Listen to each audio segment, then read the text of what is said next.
నమస్తే. వైఎస్ఆర్‌సీపీ కార్యాలయం ముఖ్యంగా గుంటూరు వెస్ట్‌కి సంబంధించి తెలుగుదేశం పార్టీ కార్యకర్తలు దాడి చేశారు.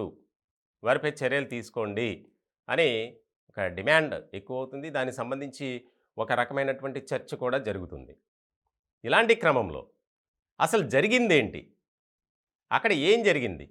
అనేది కొన్ని విషయాలు మీకు ఇప్పుడు నేను తెలియజేయాలనుకుంటున్నాను. అదేంటంటే అసలు వాస్తవానికి 31వ తేదీ రాత్రి జరిగినటువంటి ఇన్సిడెంట్ ఏదైతే ఉందో, ఆ ఇన్సిడెంటు తెలుగుదేశం పార్టీ, జనసేన కార్యకర్తలు ఉన్నారు. ముఖ్యంగా తెలుగుదేశం పార్టీ అనుచరులు గానీ, అభిమానులు గానీ గుంటూరు నగరంలో ర్యాలీ చేపట్టారు. ర్యాలీ చేపట్టిన తర్వాత కొరిటిపాడు జంక్షన్ వద్ద ఉన్నటువంటి ఎన్టీఆర్ సర్కిల్‌కి చేరుకున్నారు. ఎన్టీఆర్ సర్కిల్ వద్ద ఉన్న ఎన్టీఆర్ విగ్రహానికి పూలమాలలు వేసి, ఘనంగా నివాళులర్పించి జై తెలుగుదేశం, జై చంద్రబాబు, జోహార్ ఎన్టీఆర్ అని నినాదాలు చేశారు. ఇక్కడి వరకు బాగానే ఉంది. నినాదాలు చేసిన తర్వాత అక్కడ కేక్ కట్ చేశారు.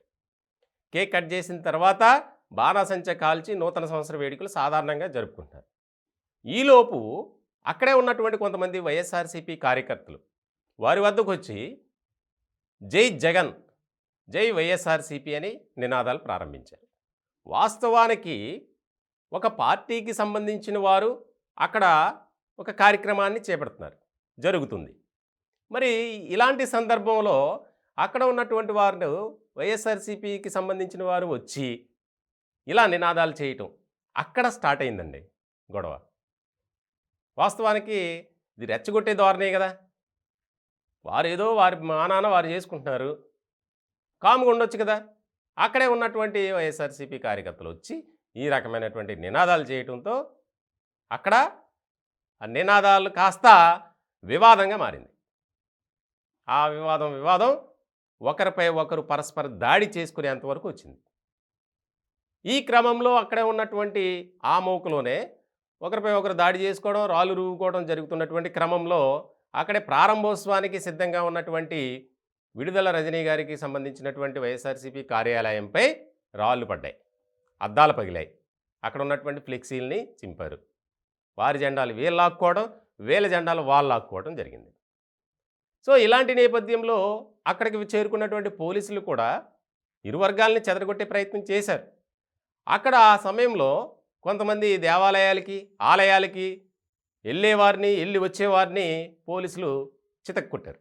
వాస్తవానికి మాకేం తెలియదు సార్ అన్నా కూడా పోలీసులు ఊరుకోలే. ఇలాంటి సందర్భంలో అక్కడ జరిగినటువంటి పరిణామం ఇది. ఉద్దేశపూర్వకంగా తెలుగుదేశం పార్టీ కార్యకర్తలు వైఎస్ఆర్‌సీపీ కార్యాలయంపై దాడి చేశారు అనేది వచ్చింది. దాని వెనుక ఖచ్చితంగా చంద్రబాబు నాయుడు గారు హస్తం ఉంది, ఆయనే చేయించారు అని కూడా ఆ విడుదల రజనీ గారు వ్యాఖ్యలు చేశారు. వైఎస్ఆర్‌సీపీలో ఉన్న వారంతా ఇదే ధోరణిలో మాట్లాడారు. కాబట్టి ఇక్కడ చాలా కీలకమైనటువంటి పరిణామంగా మనం చూడాలి. వాస్తవానికి సోమవారం ఉదయం 10:30కు అది ప్రారంభోత్సవం జరగాల్సి ఉంది. ఇలాంటి క్రమంలో రెచ్చగొట్టిందే వైఎస్ఆర్‌సీపీ.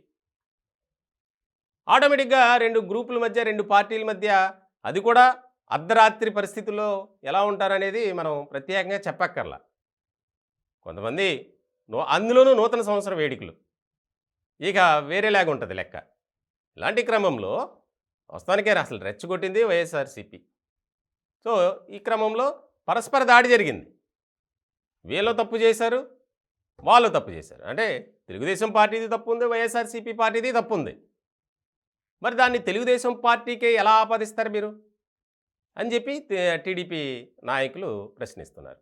ఇలాంటి క్రమంలో చాలామంది అమాయకుల్ని కొట్టి పోలీస్ స్టేషన్లో పెట్టారని చెప్పి, ఎల్లో షర్ట్ వేసుకున్నంత మాత్రాన తెలుగుదేశం పార్టీ కార్యకర్త అని చెప్పి ఆ దాడిలో కూడా ఒక ఫ్యామిలీ సంబంధించిన మనం విజువల్స్ చూసాం. వారిని కూడా పోలీస్ స్టేషన్ తీసుకెళ్లారు. ఇప్పుడు ఆ మహిళ ఆందోళన వ్యక్తం చేస్తుంది. నా భర్తను తీసుకెళ్లారు, 2 రోజులైంది, ఇప్పుడు కూడా విడిచిపెట్టలేదు, ఆయనకి ఏ పార్టీతో సంబంధం లేదు, మేము చర్చికి వెళ్ళి వస్తుండగా మమ్మల్ని పట్టుకొని కొట్టారు అని చెప్పి. అంటే ఇక్కడ ప్రజాస్వామ్య వ్యవస్థలో అసలు ఏం జరిగింది, వివాదం రేగటానికి గల కారణాలేంటి అనేది చూడాలి, విచారించాలి, తదుపరి చర్యలు తీసుకోవాలి. అలా ఏం కాకుండా ఒక మరి తెలుగుదేశం పార్టీ, జనసేన పార్టీకి సంబంధించినటువంటి వారినే తీసుకువెళ్లారు. పోలీస్ స్టేషన్‌లో పెట్టారు. అసలు మరి వివాదానికి కారణమైనటువంటి వారి వైసీపీ వాళ్ళని ఎందుకు తీసుకువెళ్ళలేదు? మరి వాళ్ళని కూడా తీసుకువెళ్ళాలి గదా! వీళ్ళేమన్నా కావాలని వైఎస్ఆర్‌సీపీ కార్యాలయం పైకి వెళ్లి దాడి చేశారా? లేదు గదా! ఇక్కడేదో వాళ్ళు వేడుకలు చేసుకుంటుండగా, వాళ్ళు వచ్చి జై జగన్, జై జగన్ అనేసరికి వివాదం స్టార్ట్ అయింది.